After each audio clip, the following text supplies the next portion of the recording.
Hello. Hello again. Hello again. We're Welcome. back.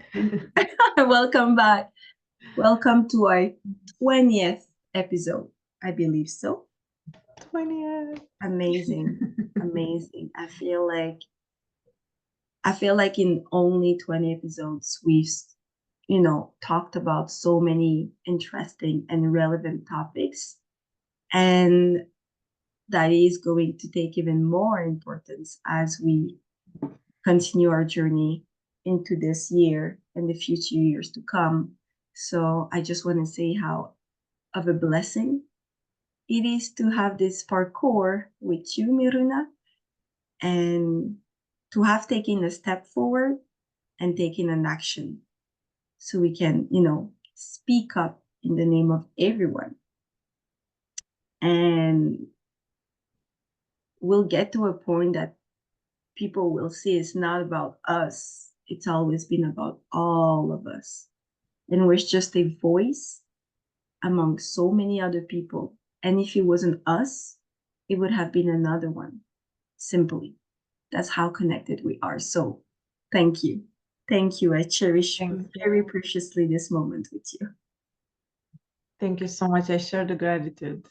I'm super excited that we're here. Yeah. Really. Wow.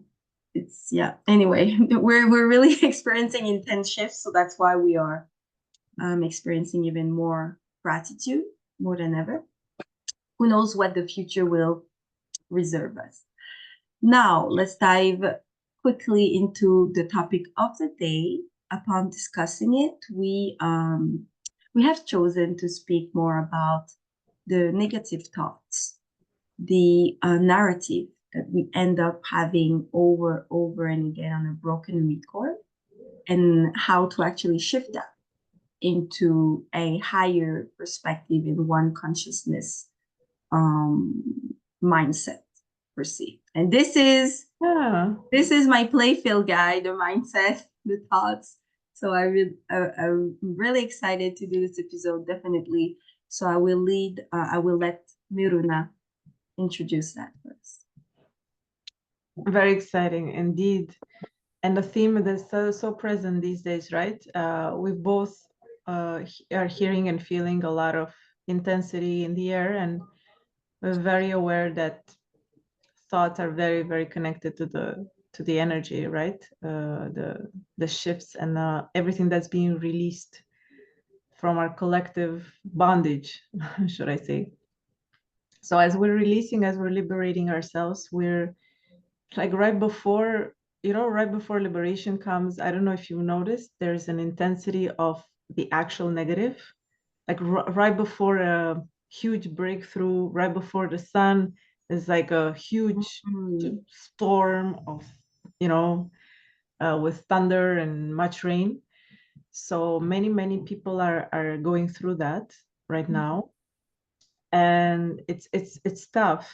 It's tough because when you're submerged in thoughts that are very negatively polarized, it feels horrible, right? It feels very down. It feels that the energy is destructive, actually. And I would just take a moment to invite us all to not think about it necessarily, but feel about how it feels. Why I say destructive? Because it's not really a judgment.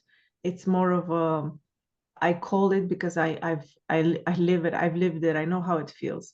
So it's a spiral that usually pulls down on the person. It turns them around in the narrative of a very negative situation, and then it actually eats up at their inner light. Okay, so that's, again, I would invite us all to check in with ourselves. How do we feel when we hold such patterns of thoughts or stories in our minds? That's one. And then the other would be, how do you snap out of it? When is the moment of awareness? And awareness is something that we cultivate. It's not, it doesn't come easy. I mean, if I think about myself years before, I would have, for example, I would be very unaware of how I start my days is setting the tone, would have so many more spirals of dramatic or destructive energy going in my mind, and I would be very confused that I would be convinced that these thoughts are mine, as if, you know, this is what's going on, this is reality. Okay, I was confusing a subjective perception with reality. And so what really, really helped was to start, first of all, you know how I see it, Macy, and I can't wait to hear how you see it. I see it as if my consciousness or my awareness is as if the world would literally be beneath the clouds. Okay, it's like I live on Earth, it's pouring, just like it's gonna pour tomorrow, like huge storm coming through, and then there's only clouds. And then I let's say my separate I thinks that there's only that. My world is the earth and the trees and the clouds. Like the sun has gone, it's gone, as if it does not exist. This is not. And when one gets the opportunity to live an awareness experience, it would kind of seem like when I go to the airport, I take a plane and the plane goes above the clouds, and then I'm like, oh my god, like today was raining, but actually above the clouds, there is a place above the clouds, people, the sun is there and there's no rain and there's no storm. And so that is a part of reality. So that is kind of like what I feel that it means to uplift your consciousness, your conscious awareness towards a more whole perspective or Unitarian perspective on life. And I do that as often as I realize that, oh, it's a bit cloudy today in my day, you know, what's up with all these, where's the sun? It's like kind of looking for the sun, right? And not denying the rain because it's super cool, you know, we need rain for our plants and everything, but in the same time, never forget the sun, right? And for me, the sun is God consciousness. It's like it's always there. So then I don't have to panic and spiral in a downward dramatic destructive energy way too much in this chapter of my life. So how do you see this experience of negative polarity and then Shifting. shifting? I love this. Thank you so much for sharing. I love this so much and I relate to it. And I feel like we're gonna share our techniques or ways to do it. But like you said before, it came with practice. It came with a form of surrendering and to where we're at. So I would love to address what I do today, nowadays, but what we could do if you have no experience into practicing this shift, right? So we can touch base with different people's experiences or where they're at in their journey.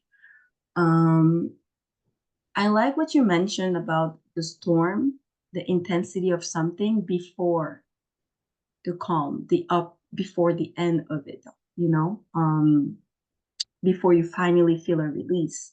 And it's actually very accurate. And thus, that's why we often say that pain is necessary because it's like a pressure. It's like you're in a pressure um thermometer, whatever you want to call it, and then the pressure comes in from the pain, and then you feel that you're being more and more suffocated by all your thoughts process, by all your spiraling down, by the negative emotions. You have a feeling that it's the end. It's the end of the world. There's no more issue. And that is specifically that moment when you experience it, that's when you got to release. The pressure is on, but there's a way out. You've got to open up the bouchon. How do you call that? The cap. The lid, yeah. The lid. So it can finally, right? Because nothing is the end of the world. We perceive the world through our eyes, the eyes being the perspective being influenced by our thoughts, and the thoughts being rooted from our system of belief. And I mentioned that a lot in my content because this is what I do the most, the specialization of mindset shifting in your belief system. Everything is shiftable, everything is changeable. When you repeat it enough for you, you could one day, if every day you would look at your mirror and you say, I'm an ugly person, and you would repeat that, even from a young age, somebody would tell you that every day, like 10 times a day. Ugly, you're ugly, you're ugly, you're ugly. I'm doing something negative here, obviously. At some point, you're going to wake up and believe that you're ugly. As simple as that, guys, because we have to understand that the thoughts come from the brain. The brain is attached to a body, a physical body, and it's like a computer. So it just processes information through repetition, right? So that's why we often say your thoughts don't define you. It feels like it's defining you because you're leaving space for attention to only your thoughts and your beliefs and all the negative spiraling that's coming out and all your identification with the ego. We talked a lot about the ego here, right? So it is a place of prison. It is a place of suffering. And I want to also say, because we talked about it this week, about how some people actually refer themselves and identify themselves with the suffering. So all my life I have suffered. All my life it's been painful. All my life I've been attracted for some reason the bad people, the ones that hate, the one that's trahison, you said betrayals, Betrayal. the one that's like I don't know why I have the worst case scenarios happen.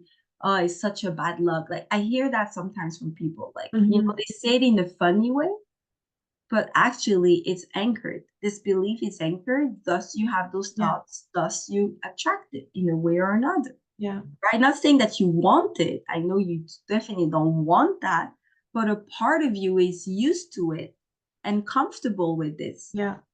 Right? Yeah. So you're attracted unwillingly or unconsciously. That's what we call that right now, right? Because like attract likes, dislike attract dislikes. Yeah. It's all vibrations we're talking about. So we're telling you how to shift your energy and your thought process into a more peaceful way. But test it. I know it can be fearful, and that's very tricky because it's such a blissful place to be on the other side, quote unquote, above the clouds. Yeah. Test it, play it with.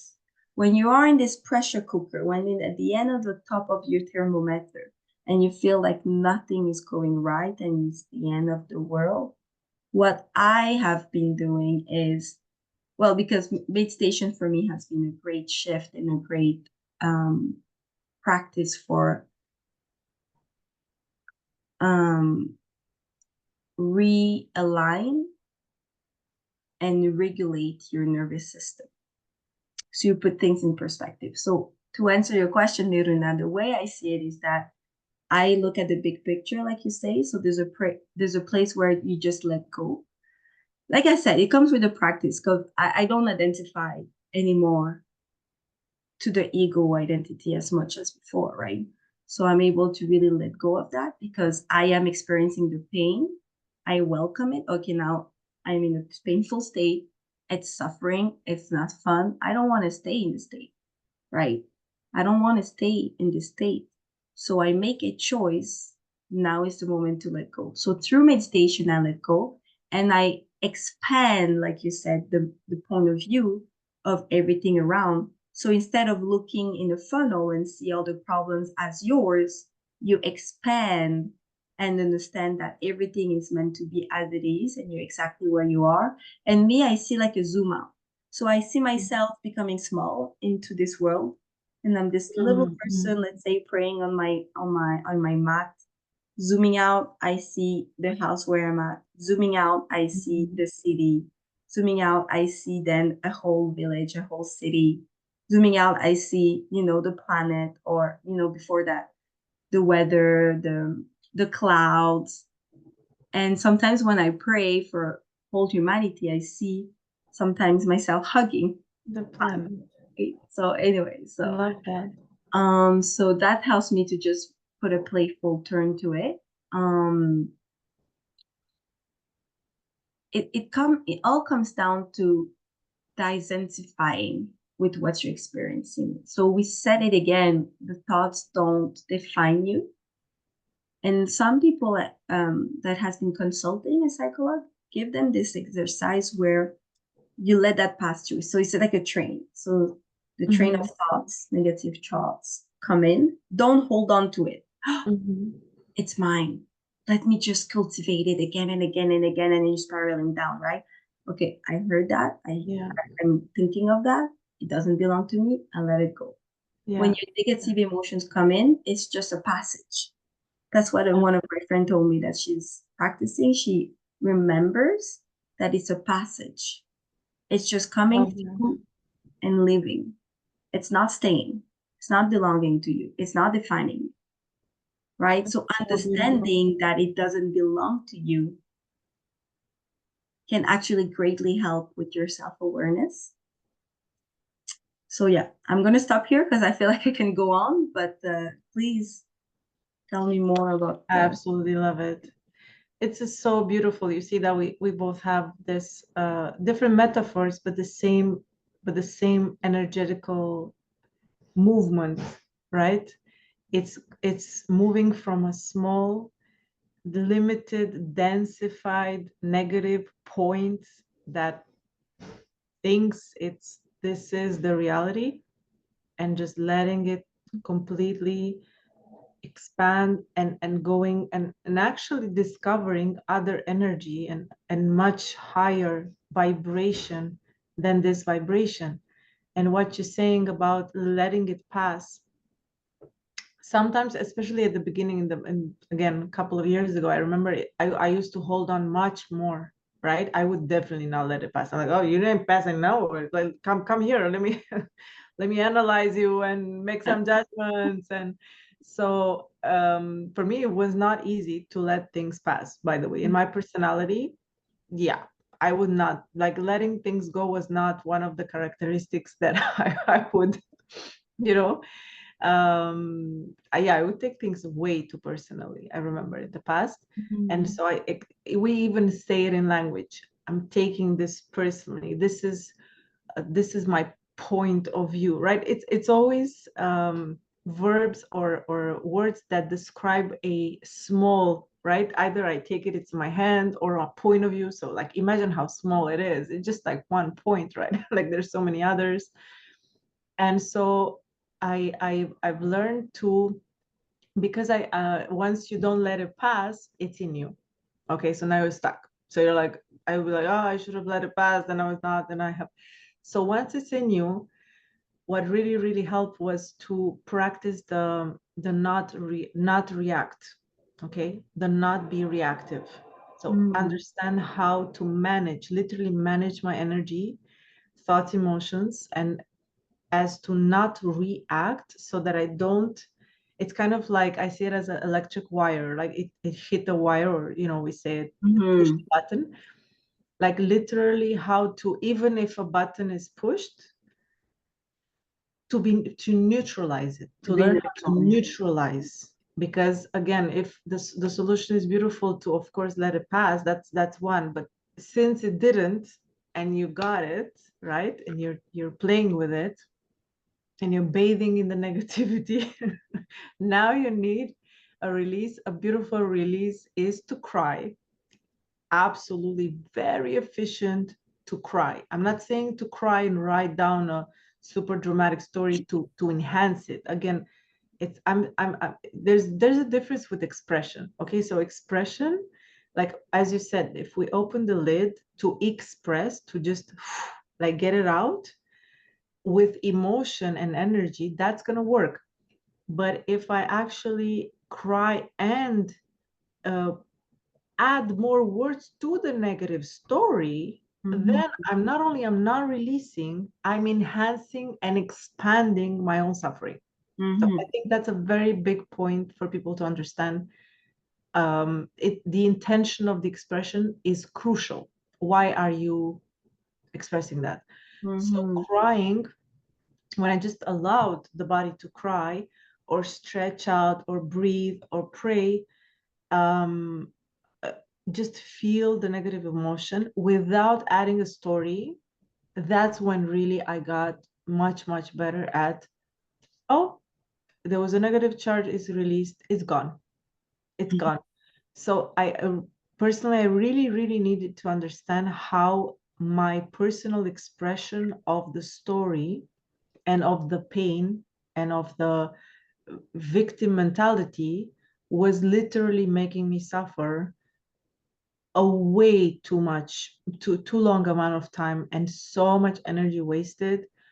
And now, I mean, I bless those experiences, but my God, it's yeah, We would not come back to it. You know what I it's mean? not Like necessary. It's not done necessary. it and it's not necessary. Now Yes. we cherish Yeah. this Yeah. peace mind state. And that's what I want to say, guys. There is so much more deserving and for the human to experience on the other side. We're talking about the other side of the ego identity, the other side of this victimhood mentality, the other side of the suffering, the continuous torturing of the suffering. I like what you said. It's very interesting because I can do a parallel what you said, opening up the lid and crying. I can do a parallel with letting go. This is what we mean. That's what I've experienced it with surrendering.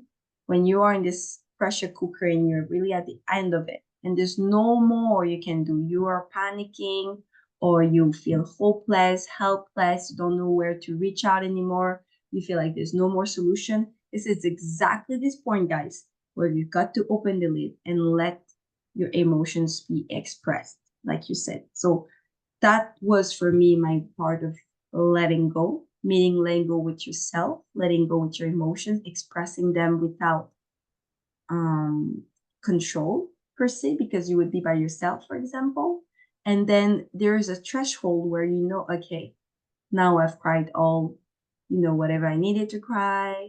I screamed if I needed to scream, because we're talking about, especially if you've never done that, it's a very powerful exercise and practice.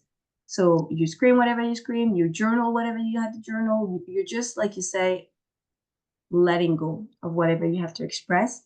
And there's a deep side of you, like you said, that's going to know when you are tittering, like playing with the idea after all of this big episode, and you keep thinking about it after you're holding on to it. And that's when, like you said, I believe it's when it becomes harmful to yourself. There's no point to it. You've let go. You've expressed it. By letting go of your emotions, you let go of the story that goes with it. And finally, it's funny because I have not taken, like you're saying, the train passing. My experience is the opposite, right? Because by like me taking it personal, taking it by heart and just stopping the train and taking it for myself, I find it much harder to let go of it afterwards, right? To work for it, to neutralize it. That's something that can be interesting. I like the term neutralizing it. I find that that's a wise step forward for people to become neutral to whatever happens. I feel like from the beginning, I just see it. You know, when you pass in front of stores and you just walk by, I see it like that. I walk by it, not worth my attention. So today, that's what I do more. Because what I've done, and I'm doing it sometimes, I take something personal, and girl, I am off. I am off for the over analyzing, overthinking, thinking of all the angles. So I feel like perhaps for me, there's like maybe there's a fear, but perhaps there is a non-willingness to play with this idea. But I think that combine us two, meaning learning to let it pass, or when it comes to us, learning to neutralize it. I think, guys, you got a great deal of mastery here. I think that that's the most empowering place you can be, because then no matter how you play with your thoughts, no matter how you welcome them, you will hold the inner power. You will claim back your power because they don't define you on a new level. The thoughts do not define you on a new level. hence do not define your state of mind and your state of spirit. Yeah. Distress state, right? So yeah, very interesting. Wow. But I think we did what we said what we had to say. And then you want to conclude with how we can actually transcend that through a And then we're gonna command. go next Yeah. time, we're gonna go more into the higher, right? The higher consciousness. The neutralization for me is I feel the charge. Let's say we start from the negative. We usually we do, right? We don't usually start. If it's positive, why do you need to, right? So let's say it's a negative charge. It's a deep seat connected with a deep seated belief. I observe that the inside of me there is this energy, and that of course it emits thoughts and emotions. And so the process I go to I lift, let's say I move into what else is true. Okay, because right now it feels like only this is true, like it's horrible, I don't Mm, like it, I don't agree with it, this is something bad. Okay, what else is true? I just like I move with a question, open-ended question, curious. What else is true is that, oh, there's something else in the world, that there's another perspective, and then I move into the, let's say, the more positive or luminous or loving perspective. mm, And once I go into that, the other one, the fact that there is also, I don't know, pain, hate, rigidity, judgment, whatever, I don't mind, because I'm connected to, let's say, my original vibration. So I don't mind that there are other types of vibrations or consciousnesses. I can hold the paradox of them coexisting without me needing that one to be different. mhm, I need that one to be different when I actually I feel I vibrate with it. If I don't vibrate with it, if I move into something else, which usually is my original self, my loving self, peaceful self, my expansive consciousness self, which understands that it's we, it's not just I don't mind. I don't mhm, mind it. It feels light. I move into light, so darkness doesn't bother me. I don't need to fight against it, mhm, eliminate it from the world, because again, fighting against eliminating from the world is a perspective of dark. Is a mhm. dark who doesn't know the light, or it's a righteous dark faking light. Okay, it's not light, because true light just is. It does not fight anything. It illuminates everything, but it doesn't impose or fight or judge, because that's just a very, very small, contracted, dense point of view. Mhm. So that's how I shift. I love And that's this. how I invite us to try it out. You know, Uh, everybody should just try something new. People say, I've tried and I've tried. You've tried the same thing. It doesn't work. Try something new. Mm, Okay? Because I always like to specify something new, not try again the same. The same, of course, doesn't work. Why would you try it again? Try something new. I love this. I love this so much, Miruna, and time is flying. We're gonna have to conclude. It's beautiful because I remember this passage. Only a fool would keep doing the same thing over and over again and expect different results. And Yeah. people know this phrase, right? So I love that you're reminding us to try something new this time. I feel like we can touch base and dive deeper into this one consciousness Yeah. experience Yeah. here, but in my part, I believe it's through really identifying and becoming the observer. So we talked a little bit with that in a previous Mhm. episodes where you're not becoming just the one main actor of your life, but you're becoming a part of the whole perfection and harmony of the timeline's divine. I don't know how I can say that, but otherwise you're part of a bigger plan. You're part Yeah. of something greater than you, Greater than you. right? Yeah. So you minimize your self-importance. And I know that can be a reach out, but I'm just sharing what It's possible. It's we're okay. possibly Yeah, exactly it's yeah, we possible, can do guys. it. We're not, we're all as humans as you guys. So everybody, it's possible. Everybody can do whatever we're doing, and vice versa. We have so much to learn yet from you Yeah. guys. Yeah. And thus minimizing the self-importance through letting go is surrendering to my divine state, to our creator, right? So that helps me reconnect with my light source. And like you said, I love it. It's like a state of peace. It is what it is. It's not bothered.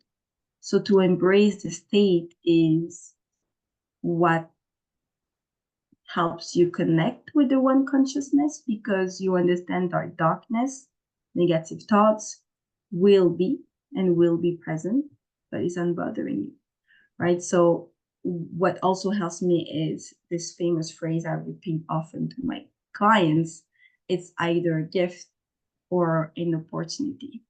So thus I am transforming all this pain, all this suffering, all these negative thoughts that I've been holding on or letting pass into an opportunity. This is Beautiful. exactly serving me so I can come out greater in my personal power, and I come out greater in who I am in my life. Yeah. And it's just going to fortify my foundation and my sense of worthiness. So beautiful. Yeah. So, Yeah, I love that perspective. so does that changes and shifts your energy, because then what Yeah. used to put you down and destroy you, quote unquote, is now the The motivation, catalyst. Yeah. the energy that lifts you back up, Yeah. actually. Yeah. And I It's not think your at the end of the enemy. day, Yeah. yeah, I think at the end of the day, that's exactly what we were meant to do on Earth, because we are facing so many challenges, and we're going to keep facing challenges and a lot of pain and suffering, but it's necessary so Yeah. it can lift us up even more stronger.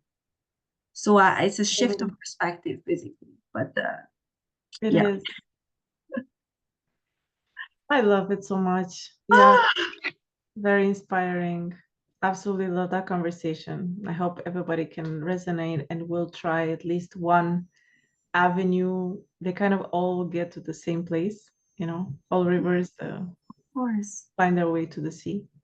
And they all connect, like, well, anyway, I know I often say it all connects in all one, but it's astonishing as you dive into that, how we meet with people, you share your experiences, and they have connectiveness, they have a common points. Yeah. It's all about the same, like to say, end results, and it truly makes you realize how we're all connected and all one, because we are desiring the same things, quote unquote. We want a same type of end result. We want, Mm. deep down, to be loved and cared for and at peace, and just find a purpose in our life, a sense to what we're doing on earth. So like there's strongly a very common foundation for each of us. So it's all 100%. connected, guys. Whatever the avenue you're taking, you're eventually going to touch base with the other ones. I believe so. Yes. That's it. Yeah. Yeah. Beautiful. It was a pleasure.